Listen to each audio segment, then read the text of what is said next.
Hey guys, welcome to part 3 of my ongoing series on color theory via Minecraft. Today's episode is on the science and psychology of colors. If you haven't checked out my first 2 episodes, I will leave a link to a playlist down in the description box below, and keep an eye out because episode 4 is already in the works and it should be out pretty soon. This video is going to cover a brief bit of history on color theory, how colors affect us physically, and our emotional response to colors. And then scattered throughout will also be how you can use the science of colors in your builds. So let's get to it.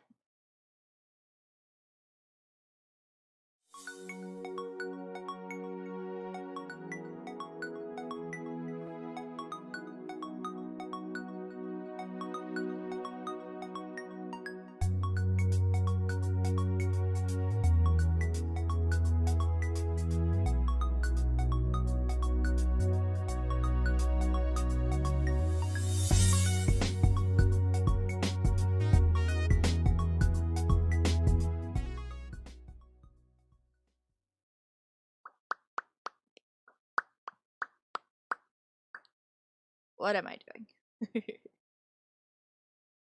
Before we get started, I want to say that I really had a great time doing my research for this video, and I genuinely find this topic to be fascinating. And there's so much information out there on how color affects us and how corporations use it to make us feel a certain way, and how it can be used in advertising and all that sort of like crazy stuff.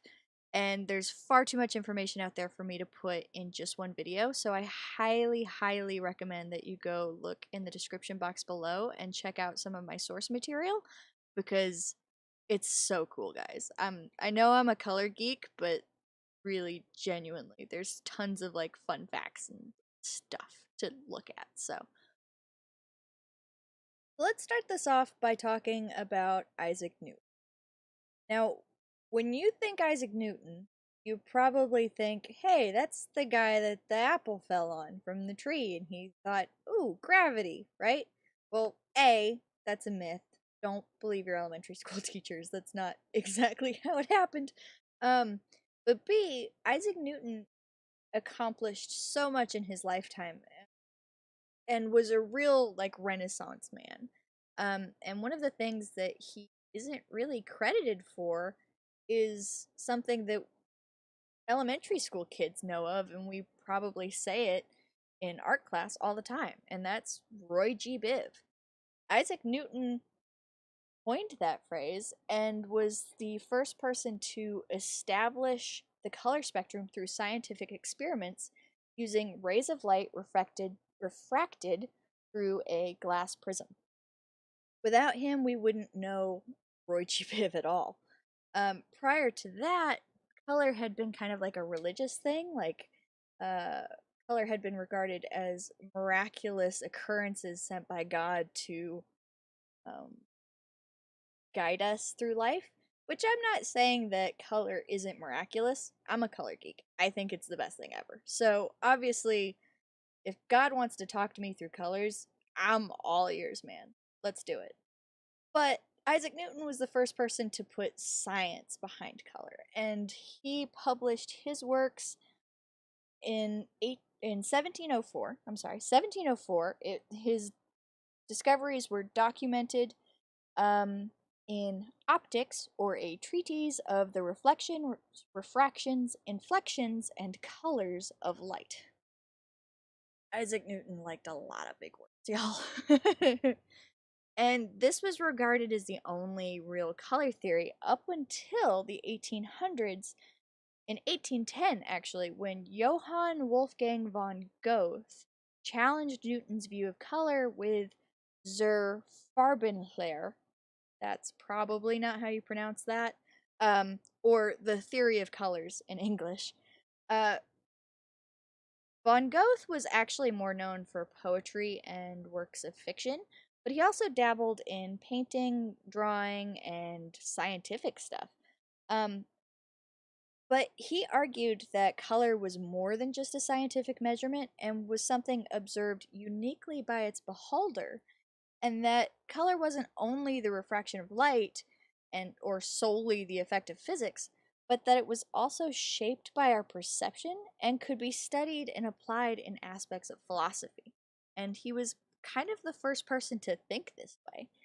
His theory on colors has been so widely used by artists and even expanded upon over the course of time, to the extent that if you walk into any college art class, you're probably going to see some aspect of Van Gogh's theory of colors somewhere in the room. Some other things that can affect how we personally respond to specific colors are past experiences in our life, our ethnicity and culture, with, amazing cultural backgrounds and stories that we would have known and heard during our childhoods. Patriotism and religion can affect how we view specific colors, and some colors can even raise your blood pressure, increase your metabolism, or cause eye strain.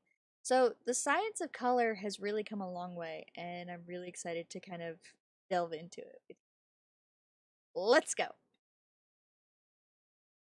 Let's get the ball rolling with red and orange. I'm sure that most of us are a little too familiar with the structure in front of me, but before we talk about why the colors used in this build are significant, let me give a big shout out to the king of modernistic builds in Minecraft, Keralis. This build is massively inspired by a very old tutorial of his, and I mean old, like 2013 old. So the design of the structure is very, very similar, but updated with newer blocks, and I've fiddled and reworked the details a good bit. Check the description box below for a link to Keralis' channel and to his original tutorials for this build. Back in the day, this build was made entirely out of wool, but it's fairly easy to update it and make it your own.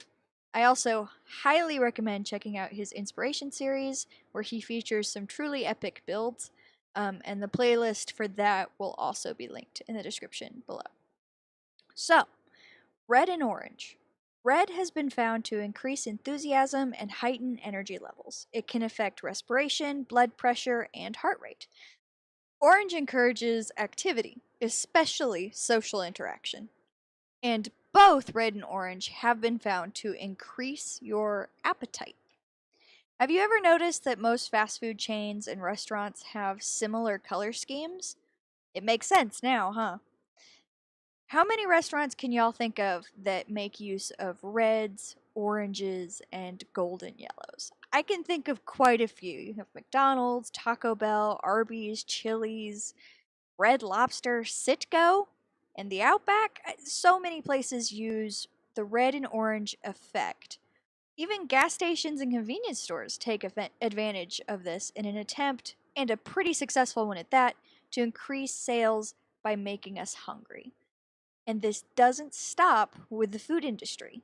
Companies from all around the world and in all aspects of business use color theory to persuade potential customers to think and feel a specific way about specific products. But back to red and orange. Red is bold and it's related to bravery. It draws attention and is inherently exciting. It can be a bit aggressive in comparison to some other colors. Red actually takes up the least amount of space on the visual color spectrum, making it harder for our eyes to perceive. As such, it's the first color we lose sight of as we dive underwater or during a sunset.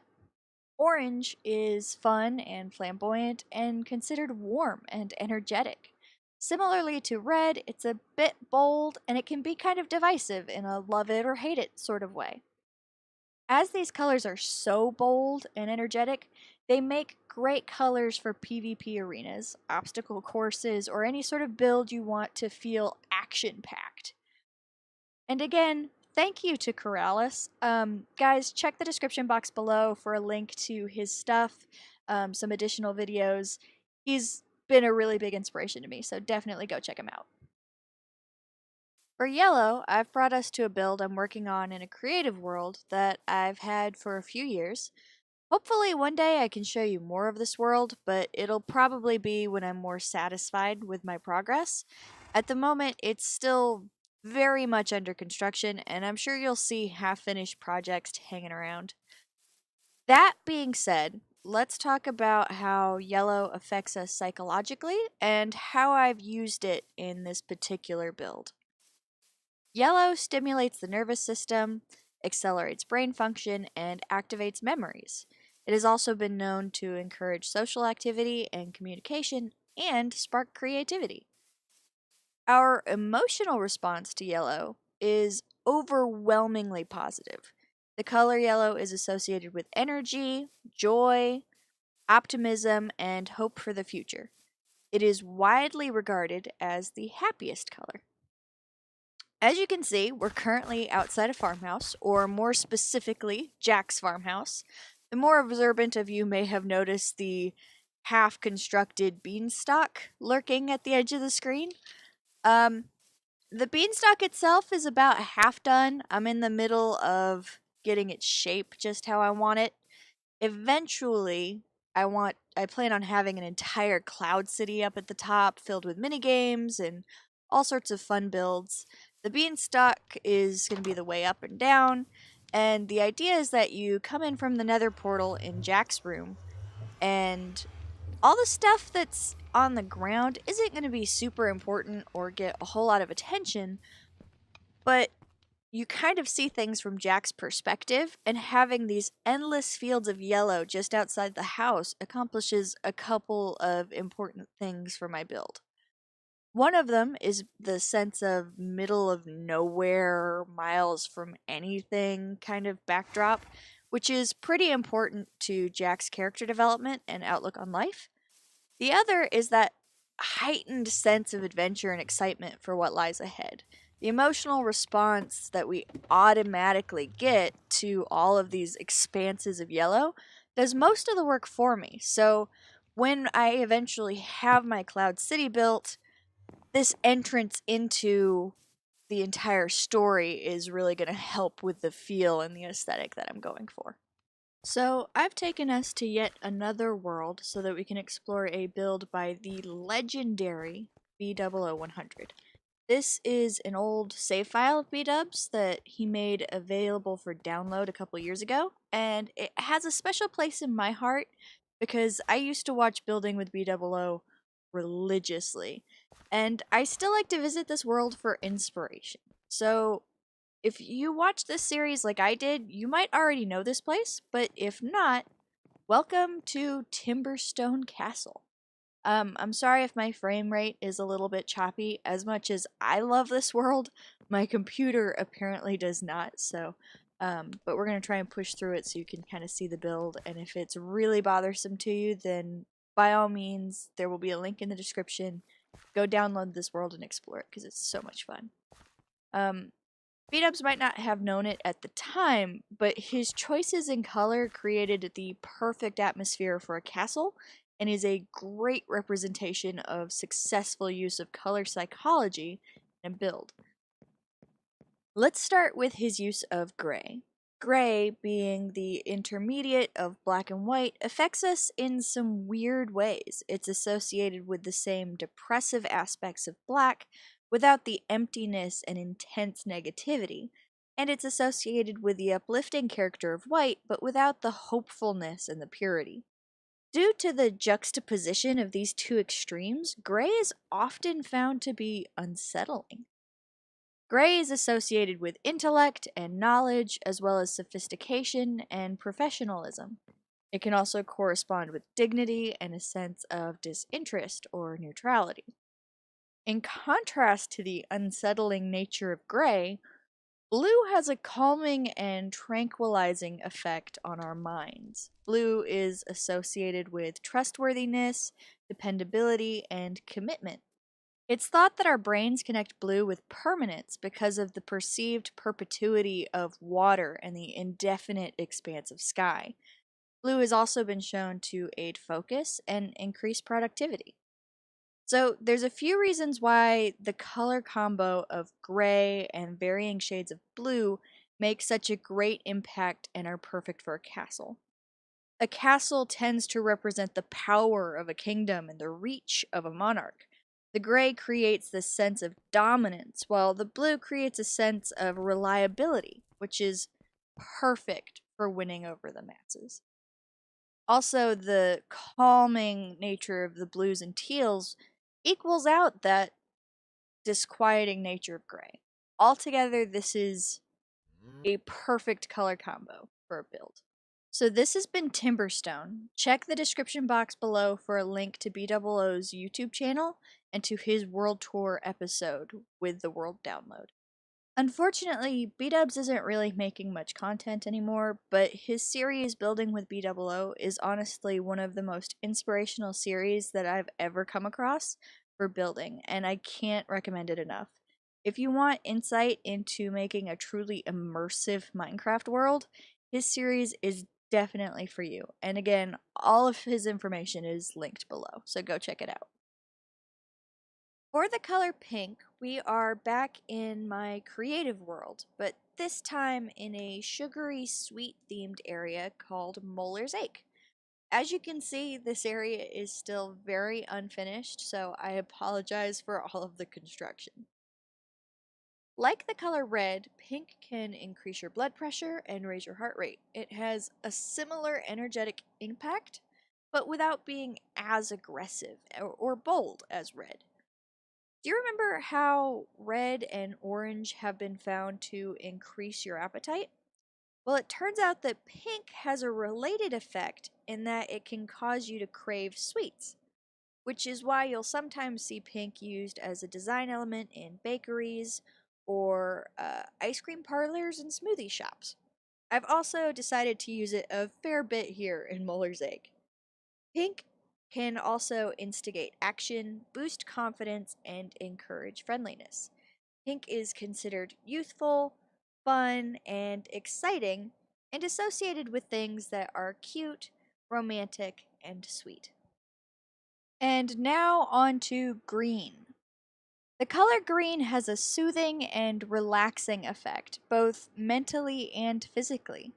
Because green is the most frequently seen color in the natural world, our minds find it familiar and easy, and therefore it has a calming quality. Green has been known to help alleviate stress, anxiety, and depression. It also gives us a sense of control and makes us feel capable. Whereas red takes up the least amount of space in the visual color spectrum, green takes up the most. As such, we are able to discern more variants of green than any other color. Green's relation to the natural world and availability in multiple shades and hues makes it one of the most versatile colors in Minecraft. I've chosen to use green for this greenhouse, not necessarily because I think greenhouses should be green, but because I really wanted the impact of that natural aesthetic in here. Let's move on to purple, and I have been fortunate enough to receive these amazing images fresh from the HermitCraft server from FalseSymmetry. Thank you so much, False, for allowing me not only to use your fantastic build for reference, but also for taking the time to send me these amazing screenshots. For those of you who aren't familiar with False's work on the HermitCraft server, this is the project she's been spending most of her time on this season, and it is located in the fantasy district of the main Hermit Island. Now let's talk about why False's color choice is so perfect for this build and what it's trying to accomplish. Purple creates an uplifting effect. It encourages creativity and offers a sense of spirituality, and is often well liked by overly creative and somewhat eccentric people.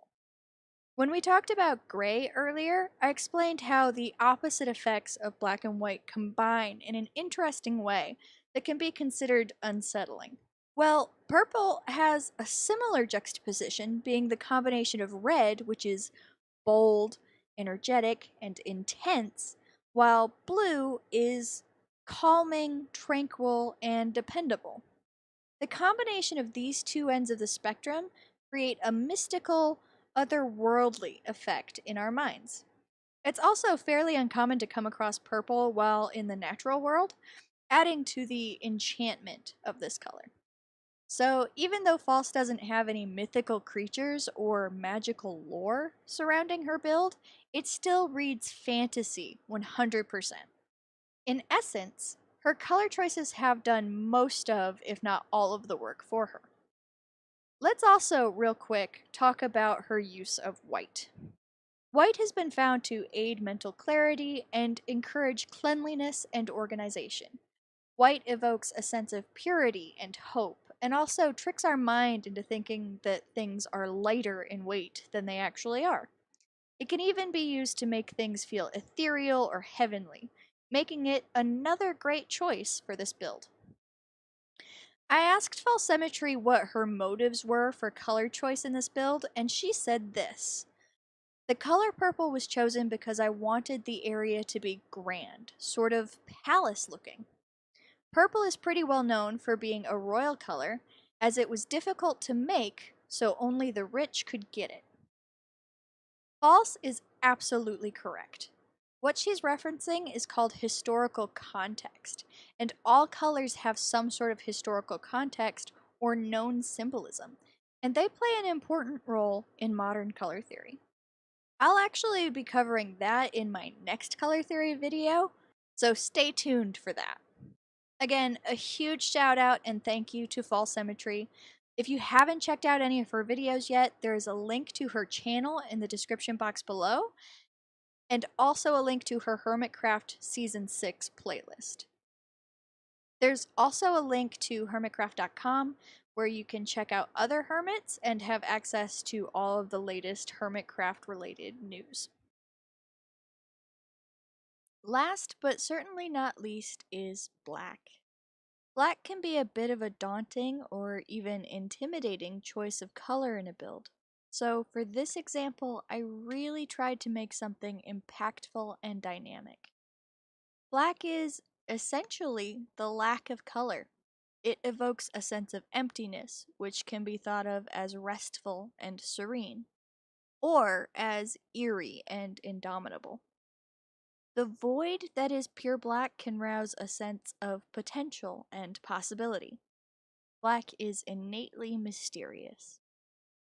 From either perspective, black is authoritative and powerful and summons strong emotions, so much so that it can easily become overwhelming. Just as the color white tricks the mind into thinking something is light in weight, our minds automatically assume that black objects are heavy or hard to move around. I've taken advantage of this by using flat, textureless black in the walls and ceiling so as to make the atmosphere feel severe and oppressive. The terrain is meant to look barren and desolate, and even my accent blocks are heavy in saturation, adding to the darkness that prevails here. So overall, the feel of this place is ominous and nightmarish. But the color black doesn't have to be used for an ooky spooky scary build. Black is also sophisticated and clean, and when used in moderation can be incredibly versatile. So that concludes this episode of Color Theory via Minecraft. If you've made it all the way to the end of this video, thank you. You are the best ever. I realize this video was a lot of information, and believe me, it took me a while to make. Be sure to check the description box below for links to literally everything and literally everyone. I realized I mentioned quite a few folks and quite a few series, but I promise the links will be laid out in an organized and easy to navigate sort of way. Speaking of lots of folks and lots of series, thank you again to Keralis, Bdoubleo, and FalseSymmetry. You guys are amazing and genuinely a huge inspiration. So guys, thank you again for watching. Give this video a like if you found it helpful or inspiring, and subscribe to see more episodes on color theory and my Let's Play series that is coming out soon. It'll be a lot less scripted and a lot more silly, fun nonsense, so definitely stay tuned, and I will see you next time. Bye!